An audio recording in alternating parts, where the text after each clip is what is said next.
eles precisavam de uma cortina de fumaça, porque o escândalo é gigantesco, talvez o maior escândalo da curta história desse desgoverno, né? E aí veio aquilo que todo mundo esperava. Aliás, estava todo mundo comentando ontem, né? Alguém vai amanhecer com a PF na porta amanhã cedo. Não foi a PF na porta agora. O Bolsonaro foi intimado a depor nesta quinta-feira a respeito do suposto golpe, tentativa de golpe de Estado, né? A gente já conversou sobre isso, mesmo que a gente entre na viagem de LSD da esquerda e admita, né, concorde com eles de que era uma tentativa de golpe sem nenhum motivo e tal, esse golpe não chegou a ser tentado, né? E fase preparatória, repetindo aqui, pessoal, estou entrando na viagem deles, tá? E fase preparatória, nesse caso, não é considerado crime, então é assim, uma loucura total. Mas enfim, Bolsonaro foi intimado a comparecer. Só que logo depois, através da sua defesa, ele disse que não vai prestar depoimento enquanto não tiver acesso aos autos, às provas. E na minha opinião, pessoal, tá tudo armado para prenderem o Bolsonaro ali, no ato do depoimento. Tá? Ele vai entrar na delegacia, vai prestar seu depoimento, de lá não sai mais. É o que eu acho que eles pretendem fazer. Tá? E aí o que acontece? Se você não tem acesso aos autos, se você não tem acesso às supostas provas que a acusação tem, você acaba chegando lá aleijado, né? Tateando. Você não pode nem contestar o que eles afirmam ser uma prova, por exemplo. Eles vão lá, podem acusar o Bolsonaro de ter feito alguma coisa e ele ter como provar que aquilo ali não é verdade. Só que você não sabe do que você está sendo acusado, você não teve acesso aos autos, você não teve acesso ao que eles chamam de prova. Então como você pode se defender?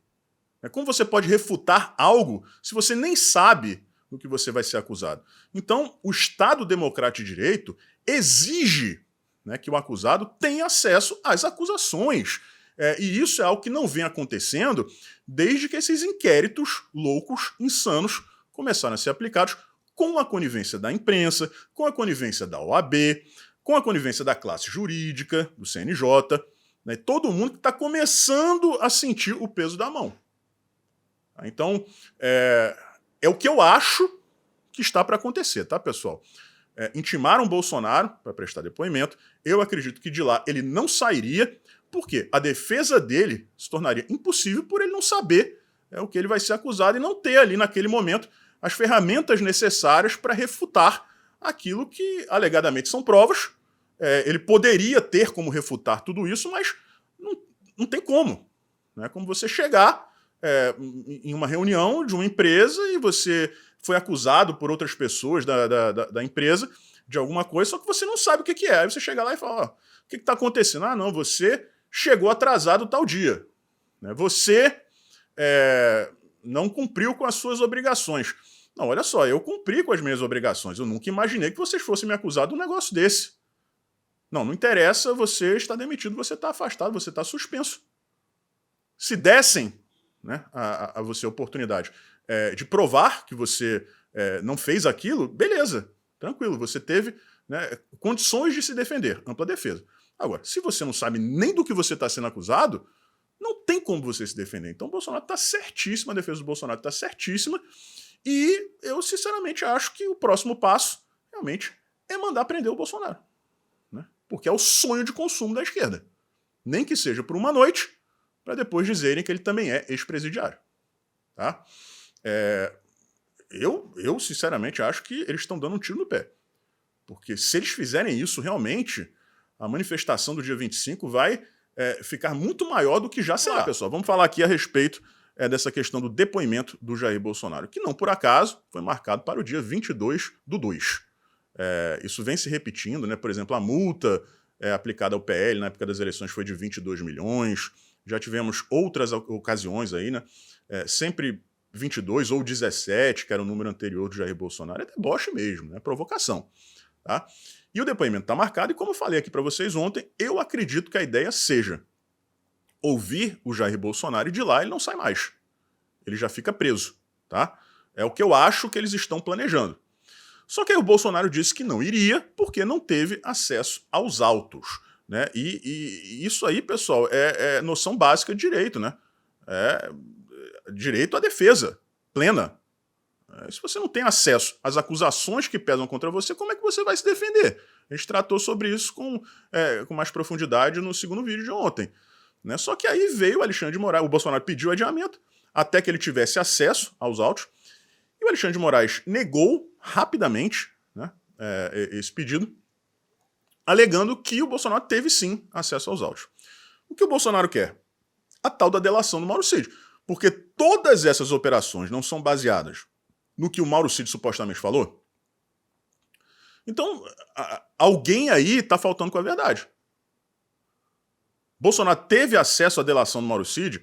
A delação do Mauro Cid é prova nisso aí? Se for, quem está mentindo é o Alexandre de Moraes. Tô certo ou tô errado?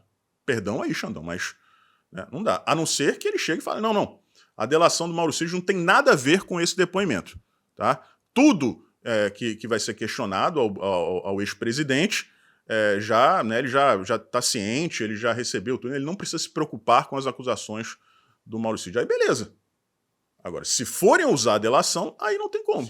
Exceção feita a países terceiro-mundistas e também a grupelhos esquerdistas mais radicais, as críticas são vorazes. Tá? Realmente, o Lula dessa vez atingiu o ponto mais baixo de uma diplomacia que já é rasteira. Tá? E ele resolveu dobrar a aposta, pessoal. Ele simplesmente denunciou Israel em Haia, ao Tribunal de Haia, por estar ocupando territórios palestinos, né, em Gaza e em outras regiões ali do que seria o Estado palestino. E assim, chama de ilegal, chama de inaceitável. Então, realmente, eles não se deram conta, ou se deram conta e estão seguindo o plano. A gente tratou sobre uma das possibilidades, né, o rompimento definitivo com o Ocidente Livre, com o intuito de implementar aqui no Brasil uma ditadura nos moldes daquelas que a gente vê na China e na Rússia. E para conseguir isso aí, né, tem que quebrar os vínculos com o Ocidente.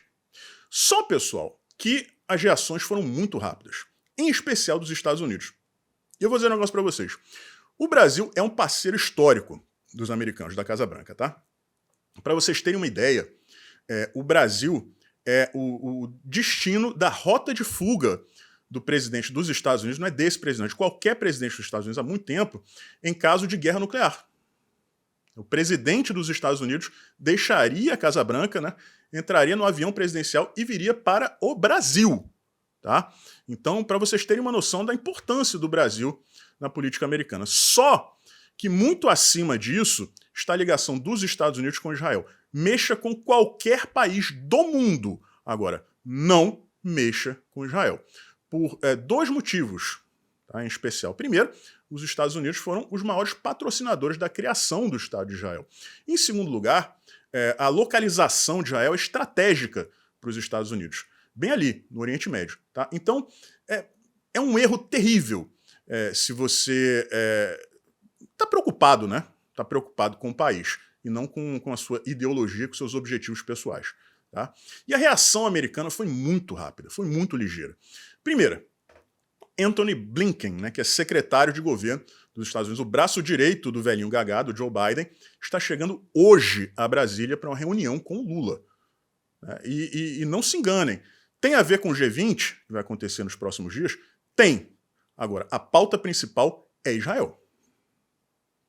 Os Estados Unidos não estão aceitando, não vão aceitar de maneira alguma esse posicionamento do Lula contra o Estado de Israel. Não interessa se o presidente americano é de direita, não interessa se ele é de esquerda, como é o Joe Biden. Qualquer presidente americano tem plena ciência do potencial estratégico, da necessidade, da existência do Estado de Israel. E isso vai trazer um problema muito grande para o Brasil. Eu acredito que a gente, caso o Congresso Nacional não reaja a tempo, né, a gente realmente vai encarar um rompimento com o Ocidente Livre, sanções econômicas virão, e é nessa hora que o Lula busca o apoio do Xi Jinping, busca o apoio do Vladimir Putin, com um verniz de legitimidade, pelo menos no discurso dele, eu não tenho alternativa, estou sofrendo sanções, preciso apelar a alguém, e estou apelando à China e à Rússia. Estado de sítio, a gente sabe o que acontece depois. Tá? É o princípio disso aí, a não ser, repetindo, que o legislativo cumpra com a sua função institucional. Tá? E, pessoal, a gente viu de ontem para hoje, né, muitos comentaristas de esquerda, nas redes sociais, influenciadores, jornalistas, pseudo-jornalistas, né, de CNN, Globo News, Globo, Folha, Estadão, dizendo que os Estados Unidos iriam apoiar a proposta que seria votada hoje no Conselho de Segurança da ONU para um cessar-fogo em Israel. Só, pessoal, que quem tem assento fixo na comissão tem direito a veto. Não interessa, você pode ter não sei quantos votos a favor da proposta, qualquer país que tenha assento fixo no Conselho de Segurança tem poder de veto. E os Estados Unidos fizeram o quê? Vetaram o cessar-fogo. A prova definitiva de que Brasil e Estados Unidos não estão caminhando lado a lado, né? Tem visões diferentes do que está acontecendo em Israel. Então isso aí quebrou toda a classe jornalística esquerdista aqui do Brasil. Tá? O que a gente está presenciando nesse momento e que a imprensa brasileira tenta disfarçar é isso. É isso. É um futuro nefasto para o Brasil graças a essa política externa do Lula. E eu vou trazer para vocês agora, pessoal, uma matéria que eu trouxe para vocês na época, mas eu fui obrigado a deletar esse vídeo dos meus canais. Tá? Outubro de 2023, logo após a invasão de Israel. Hamas a fórum. A ação do dia 7 foi ato de defesa. Estamos chocados com o Brasil. Esperávamos mais. Quem disse isso, pessoal, foi um líder, um dos principais líderes do Hamas, chamado Bassem Naim. E aí estão duas frases ditas por ele a respeito do Brasil e da guerra em Israel, tá? Abrindo aspas para o terrorista do Hamas. O Brasil é um grande país, um país influente.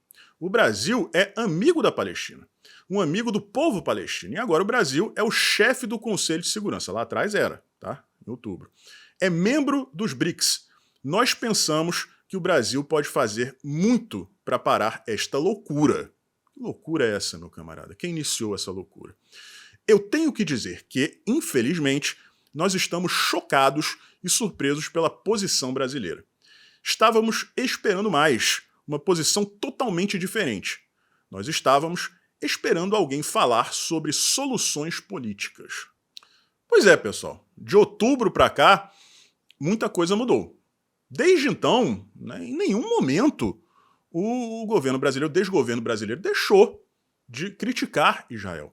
Muitas vezes de maneira criminosa, mas não de maneira tão gravosa quanto essa última, com essa comparação absurda do Lula.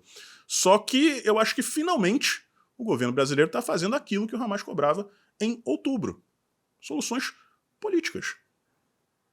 Então, para quem tinha alguma dúvida, né, do posicionamento do Lula, do posicionamento do PT, do posicionamento da esquerda brasileira, do posicionamento deste desgoverno em relação a tudo isso que vem acontecendo, tá aí para vocês. Até amanhã de hoje eram 129 assinaturas. E aí vem a imprensa. Ah, isso aí não adianta nada. Eu vejo até muitos perfis de direita dizendo isso, né? Ah, não vai dar em nada, o STF não vai permitir, o Arthur Lira nunca vai pautar isso aí, basta encher o bolso dele de dinheiro. Essa parte é verdade, só que o dinheiro acaba. Chega uma hora que o dinheiro acaba. O Lira, eu duvido muito que ele pegue esse pedido de impeachment e arquive. É muito mais provável que ele pegue e coloque na gaveta dele, para usar, né, como moeda de troca, para aumentar o poder de barganha dele, o capital político dele. Até porque ele quer eleger o seu sucessor à frente da Câmara dos Deputados. Tá? Eu vou ler aí um trecho de uma matéria do UOL para vocês verem como a imprensa brasileira não tem credibilidade nenhuma mais, pessoal. São opiniões, né, que eles embasam com fontes que eles nunca podem revelar. Tá? E depois eu vou trazer para vocês a verdade. O que é necessário para que o pedido de impeachment seja pautado. E quem falou foi o Arthur Lira, tá? Mas vamos ler aí antes. Abre aspas para Thales Faria, colunista do UOL. Eles já conversaram por telefone. Lira acertou com o Lula que vai trocar figurinha. E o que tiver que reivindicar, conversa direto com ele. Já não passa tanto pelos canais da articulação política do Planalto. Lira disse, eu falo direto com Lula. E vou segurar esse pedido de impeachment. Vou jogar na lata do lixo. Agora prestem atenção. ele usou essa expressão nas conversas com os deputados. Segundo dizem. Isso aí é jornalismo, pessoal? Isso é jornalismo? Sério, não dá para levar em consideração. Tudo bem, jornalistas têm fontes. Eu conheço deputados federais. Eu falo diretamente com alguns deles. Mas isso não me autoriza, por exemplo, a usar informações que eu recebo nos meus vídeos. Gente, eu nunca trairia uma pessoa que me passou informação, muito menos pegaria essa informação e traria para vocês em vídeo sem citar quem é a pessoa. Por quê? Porque senão fica parecendo que eu estou inventando. A única possibilidade que existe de eu fazer isso é se a minha fonte chegar e falar, ó, vá lá, fala tudo o que eu estou te contando, mas preserva o meu nome. E mesmo assim eu vou pensar 1 milhão de vezes antes de fazer isso. Isso aí é mau caratismo.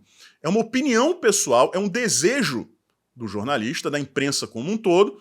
E aí, para embasar, né, para dar aquela desanimada, não só nos deputados que estão apoiando o pedido de impeachment, mas também na população, isso aí ele vai jogar direto no lixo. Eu só acredito na hora que ele jogar no lixo, ou disser, sair da boca dele, que vai jogar no lixo. Tá? Agora, o que saiu da boca do Arthur Lira foi o seguinte: o que é necessário para que um pedido de impeachment de um presidente da República seja pautado. E ele falou isso lá em 2021, quando surgiam aqueles vários pedidos absurdos contra o Bolsonaro. O Bolsonaro soltava um pum, não pode. Liturgia do cargo, não pode soltar pum. Então vamos pedir um impeachment do Jair Bolsonaro. Super pedido de impeachment, menos assinaturas do que esse, do Lula. Né? O cara ia lá, não tinha embasamento nenhum. Né? Então, eu vou trazer aqui para vocês o que o Lira disse naquela época. A gente vai traçar um paralelo com o que acontece hoje no Brasil em 2024. Abrindo aspas para o Lira, o impeachment se faz por diversas circunstâncias.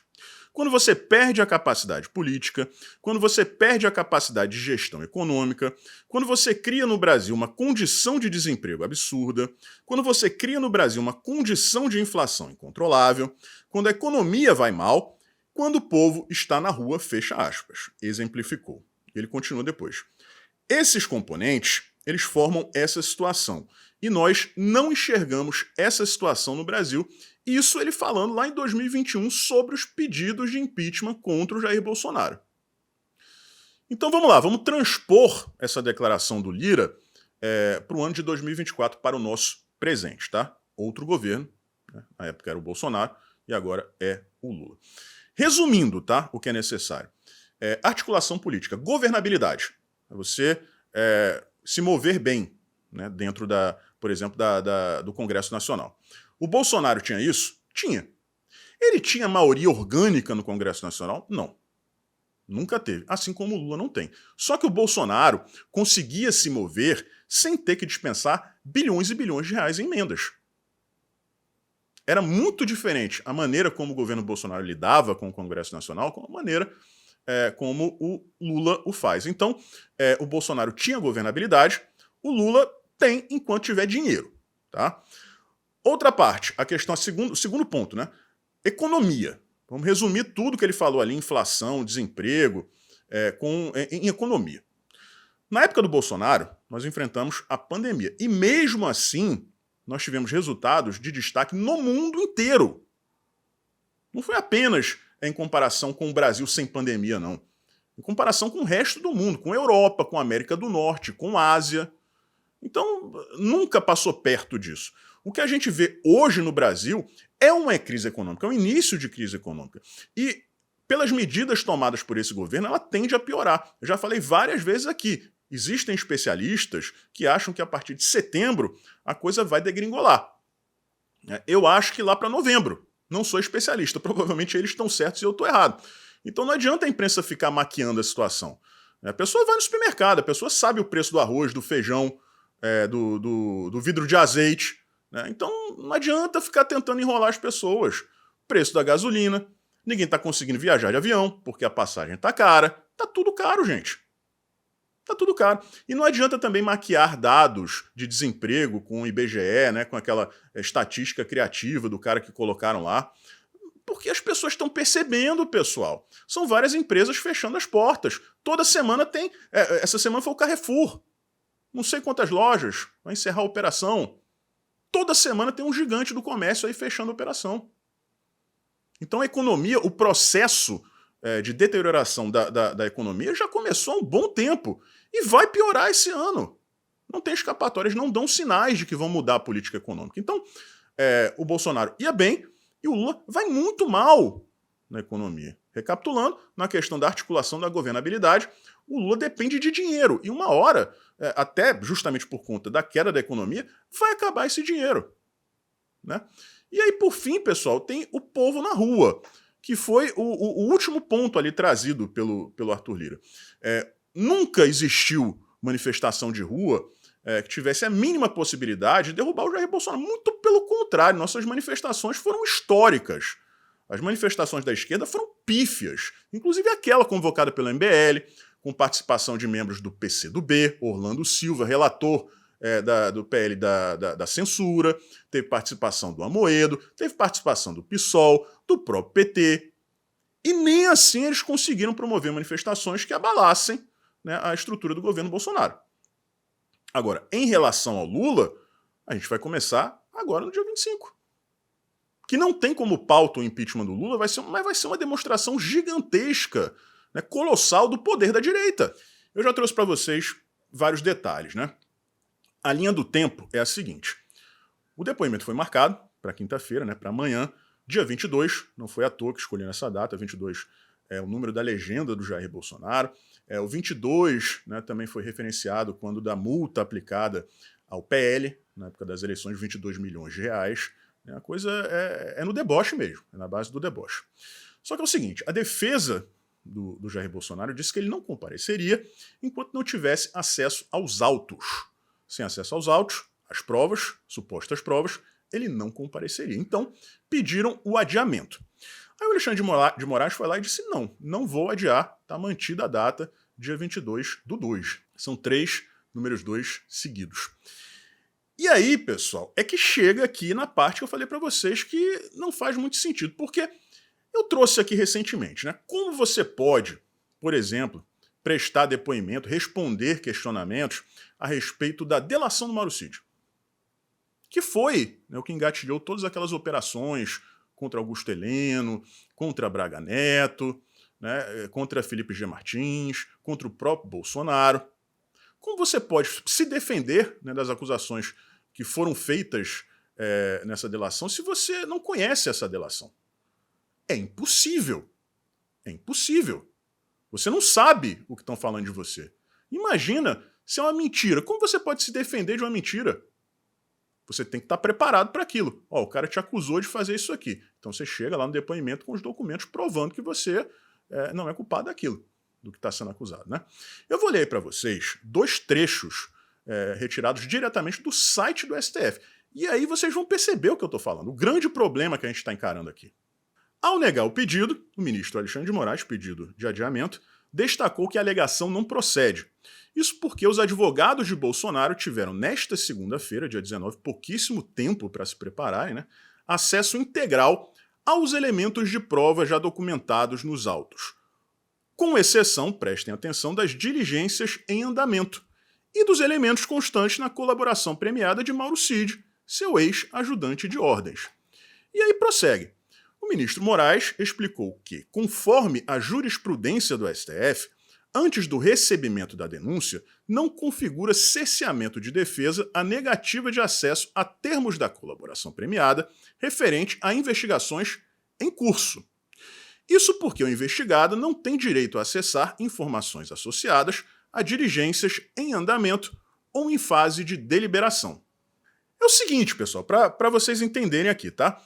Essa segunda parte está perfeita. Vamos ignorar, né, o fato de que esse processo aí está todo errado, está todo esquisito. Né? O devido processo legal não está sendo respeitado. Mas, supondo que estivesse, essa segunda parte está correta. E por que isso? O investigado não pode ter acesso a informações colhidas em diligências que não foram concluídas ainda, porque ele pode atrapalhar as investigações. Se ele ficar sabendo de algo que ainda está sendo investigado, ele pode chegar lá e sabotar o trabalho da polícia. Tá? Então, beleza, isso aí tá perfeito. Repetindo aqui, estamos ignorando, né, o fato de que o processo está todo contaminado. Tá? Agora, na primeira parte, vocês viram que a defesa, primeiro, teve acesso muito tardio às provas, né? Na segunda-feira, sendo que o Bolsonaro vai depor, em tese, amanhã, pouquíssimos dias para se preparar, mas vamos pular essa parte. A delação do Mauro Cid não estava incluída entre as provas que foram entregues à defesa do Bolsonaro. E aí? Peraí, você não pode ler o que está escrito na delação, mas pode ser questionado a respeito dela? Porque todas essas operações últimas, né, contra o próprio Bolsonaro, contra Augusto Heleno, contra Braga Neto, contra Felipe G. Martins, 2 coronéis que trabalhavam diretamente com o Mauro Cid, tudo isso foi resultado da delação do Mauro Cid. Então, vamos lá. Mais uma vez, nunca é demais lembrar, vamos supor aqui que o processo estivesse correndo tudo dentro do normal. Tá? Uma situação de normalidade. Beleza, vai lá, né? Presta depoimento e tal. Mas, da mesma forma que a defesa não teve acesso ao depoimento do Mauro Cid, à delação premiada, nenhuma pergunta, né, que tenha como origem essa delação pode ser feita ao Bolsonaro. Só que a gente não vive nesse mundo mais. Há muito tempo. A esquerda trabalha da seguinte forma. Se a lei, né, a Constituição, a lei, uma jurisprudência que seja, como foi citado aqui pelo próprio Moraes, né, se isso favorece aos objetivos, né, se é conveniente à esquerda, aí, olha só, tudo isso é defendido com unhas e dentes. Né? É uma coisa impressionante. Constituição, a democracia, a lei, a jurisprudência. Agora, quando isso atrapalha, quando isso é inconveniente à esquerda, é ignorado. A ameaça. Tá? De acordo com o UOL, ministros do STF teriam dito que a manifestação, o ato do dia 25, seria um risco jurídico para o Jair Bolsonaro. A minha primeira reação quando eu vi aquilo ali foi o seguinte: bom, o Jair Bolsonaro corre risco jurídico quando respira, quando escova os dentes, quando solta um pum. Então, sabe, não faz a menor diferença, né? Sinceramente, não faz a menor diferença. O que a gente pode tirar disso aí? Que se acontecer alguma coisa de errado, né? Se houver depredação, se houver briga, se houver violência de alguma forma, o Jair Bolsonaro será responsabilizado por isso. E eu já vi muita gente falando sobre uma coisa que está só no campo da especulação, é claro, né, pessoal? Desde que o Bolsonaro anunciou a manifestação, vários presos fugiram de cadeia. Tivemos aqueles 2 que escaparam nada, né? Deixaram sair da prisão de segurança máxima, prisão federal em Mossoró. Tivemos presos também no Piauí e em outra localidade, que eu não me recordo agora, um total de 25 presos. Tá? Pode ser uma coincidência? Pode, mas também pode não ser. Então a gente está sempre preocupado com infiltrados. Tá? De repente, não estou dizendo que é o plano do STF, vamos dizer assim, vamos nos precaver juridicamente aqui para não correr risco também, né? Mas isso pode acontecer. Qualquer coisa que aconteça por lá, se alguém joga uma garrafa de cima de um prédio, como eu já vi acontecer, e peguem alguém, né, vão colocar a culpa no Jair Bolsonaro. Esse seria o risco jurídico. Tá? Agora, como eu falei, o Bolsonaro corre risco jurídico desde o momento que acorda até o momento em que ele fecha os olhos. E olhe lá, porque até o sonho do Bolsonaro deve ser monitorado. Né? Então, é uma situação complicada. Estão tentando, de todas as formas, melar a manifestação, desanimar as pessoas, desmobilizar as pessoas. De que forma? Com essa ameaça, né, e também com esses depoimentos que ocorrerão ou não hoje. Né, vai ser uma cobertura midiática. Né, eu não duvido nada que, se forem prender alguém, vão colocar drone em cima filmando, helicóptero, né, fazer aquela coisa bem Hollywood mesmo, né, para tentar, primeiro, desmobilizar, como eu falei aqui, também criar aquela cortina de fumaça sobre o pedido de impeachment do Lula, que fechou com 140 assinaturas, né, um recorde histórico. Então, pessoal, a gente está nesse pé, né, vocês viram que a situação está gravíssima, ameaças, vazamentos, narrativas, é uma situação realmente que a gente não queria estar vivendo no Brasil, né? A gente tinha tudo para estar vivendo num país que estivesse andando para frente, né? estivesse progredindo realmente. Mas a gente voltou 15, 20 anos no tempo e estamos nas mãos dessas pessoas aí. Depoimento de Jair Bolsonaro, galera, que não foi depoimento, né? Ele não respondeu nada, ficou em silêncio. Mas algumas notícias começaram a aparecer depois que ele deixou a Polícia Federal. E uma delas foi essa aí. Perguntaram pro Bolsonaro se ele era cis. Eu fiz a mesma cara que vocês estão fazendo agora. Que diabo é isso? O que é cis? Né? Quem fala inglês já pensa logo que é cis, né? De sister, abreviação de irmã. Eu não vou mentir, claro que eu já escutei essa expressão inúmeras vezes, né? Cis pra cá, cis pra lá, sempre ligada a essa questão de ideologia de gênero, né? Banheiro pra cá, banheiro pra lá, entra aqui, entra ali. Mas eu nunca tinha tido a curiosidade de pesquisar se cis era hétero ou homo ou bi, ou algum daqueles termos, né, que eles usam. E aí eu fui, né, ontem, entrei no Google para finalmente descobrir o que é cisgênero, né? Aparentemente quando você é homem, como é o caso do Bolsonaro, e você continua se identificando como homem. É impressionante, né? O Bolsonaro, obviamente, não soube responder. Estava dizendo que ele perguntou para o advogado, o que é isso? O que é cis? E depois ele foi informado de que isso é um novo procedimento padrão da Polícia Federal para seguir as políticas do desgoverno do Lula. Polícia Federal. Como você se presta a uma coisa dessa? Me explica, como você se presta a uma coisa dessa? Sempre bom lembrar, vou lembrar 1 milhão de vezes aqui, se assim for necessário, o atual diretor-geral da Polícia Federal é um senhor chamado Andrei Rodrigues. E quem é Andrei Rodrigues? Ele foi comissionado da Dilma durante muito tempo, na época de grandes eventos, né? Olimpíadas, Copa do Mundo. Ele foi o chefe de segurança do Lula durante a campanha de 2022. Sempre bom lembrar também que o Alexandre Ramagem foi impedido de assumir o mesmíssimo cargo de diretor-geral da Polícia Federal por ter exercido a mesma função de chefe de segurança da campanha do Bolsonaro em 2018, mas para o Andrei Rodrigues isso não foi um empecilho. E ele também é amigo pessoal de longa data do delegado do caso Adélio, que foi subordinado dele, nessa época em que ele trabalhava para Dilma, e foi colocado por ele na diretoria de inteligência da Polícia Federal. Hoje, é isso mesmo. O delegado do caso Adélio, o mesmo que disse que ele era um lobo solitário em seus 2 inquéritos, hoje é diretor de inteligência da Polícia Federal. E foi nisso aí que transformaram a outrora gloriosa PF. E para mostrar para vocês que hoje a Polícia Federal é um órgão político, vejam esse print aí, vamos ler juntos.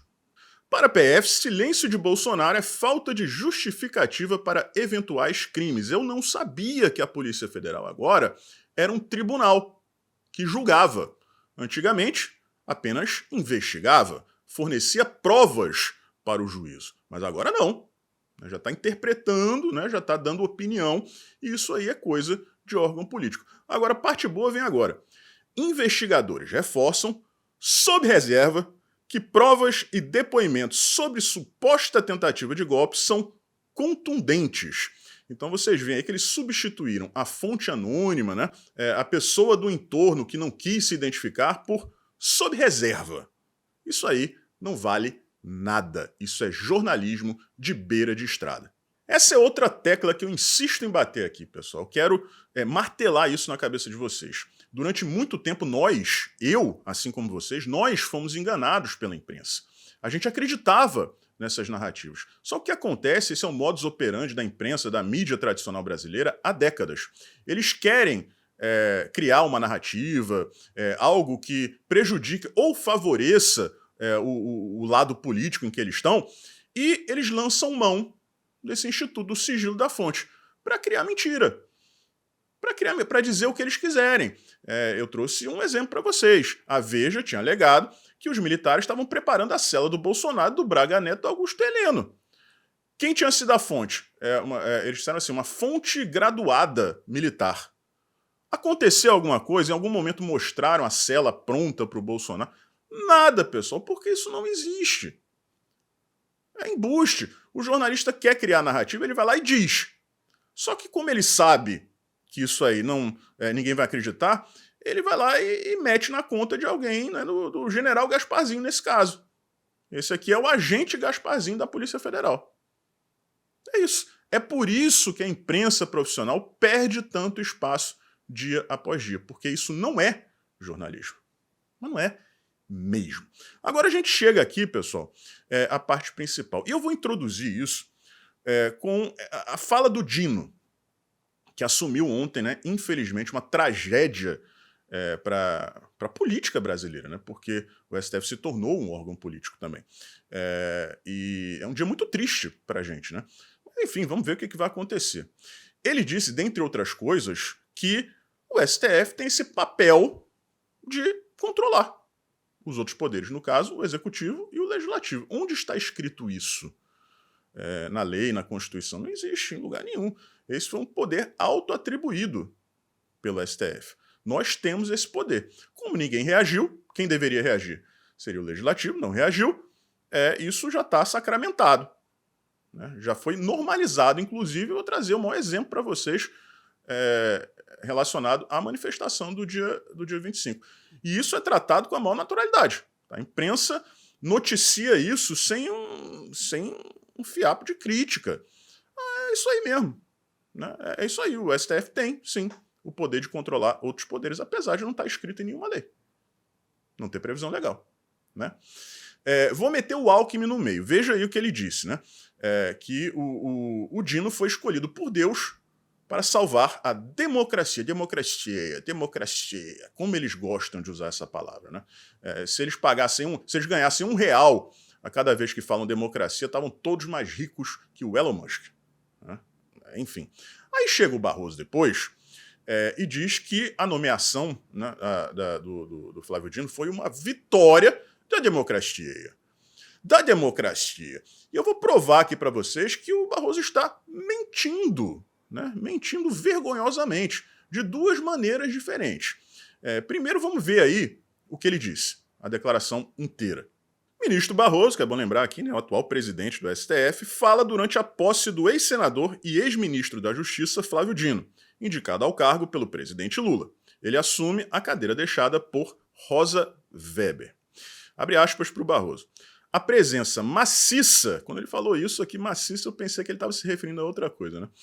Neste plenário, de pessoas das divisões políticas das mais diversas, apenas documentam como o agora ministro Flávio Dino é uma pessoa respeitada e querida pela comunidade jurídica, política e pela sociedade brasileira. Eu não sei de onde ele tirou isso, porque não existiam espectros políticos diferentes. Lá era um teatro das tesouras, né? Não existia ninguém da direita conservadora. E a presença maciça de todas as pessoas, de todas as visões, aqui também não são todas as visões, Barroso, não são. Documentam a vitória da democracia, da institucionalidade e da civilidade. De modo, Flávio Dino, que nós o recebemos aqui com muita alegria. Gente, democracia não é isso, Barroso. Democracia não é isso. Não existe democracia sem o povo. O que é democracia? O sentido real de democracia é eleição, é voto direto, periódico. Então o cidadão vai lá, escolhe os seus representantes e, através dos seus representantes, ele exerce a sua soberania. Quantos votos o Barroso recebeu na vida dele? 0. Nenhum. E não receberia se fosse candidato. No máximo da família e dos amigos mais próximos. Então, quem é o Barroso para falar de democracia? Um Zé Ninguém. Um Zé Ninguém. Um cara que entrou no STF depois de defender um terrorista assassino. Um cara que subia no palanque para fazer elogios ao João de Deus.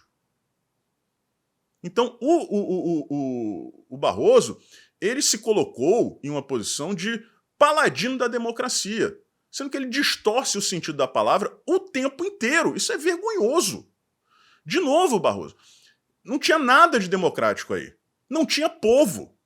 Tinha um bando de burocratas que não representam todos os espectros políticos, porque você criminaliza a direita conservadora, inclusive nas suas palavras. Você insinua que quem estava lá é quem defende a democracia. Como se nós, da direita conservadora, não merecêssemos estar lá ou mesmo fazer parte do processo político. Então, se existe uma pessoa no mundo hoje que não é democrática, é você, Barroso. É você que se apropriou desse termo e abusa, violenta a democracia, com palavras e atos. E eu vou provar para vocês aqui agora duas coisas. Primeiro, que eles estão realmente com medo da manifestação. E segundo, que isso não tem nada a ver com democracia. Né? É o seguinte, uma fonte, né, do Lauro Jardim, eu estaria me contradizendo se eu desse crédito a isso, né? Mas eu acho que no momento que o Brasil vive, né, é meio complicado você criar mentiras sobre ministros do STF. É um risco desnecessário. Então, o fofoqueiro mor do Globo, Lauro Jardim, disse que conversou com ministros do STF e que, se o Bolsonaro criticar o Superior Tribunal Federal, ele vai preso. Que democracia, hein? Você não pode criticar um órgão público? Vamos ler aí um trecho. Há um consenso entre os ministros de que se Bolsonaro criticar asperamente a corte ou alguns de seus ministros, poderá ser preso imediatamente.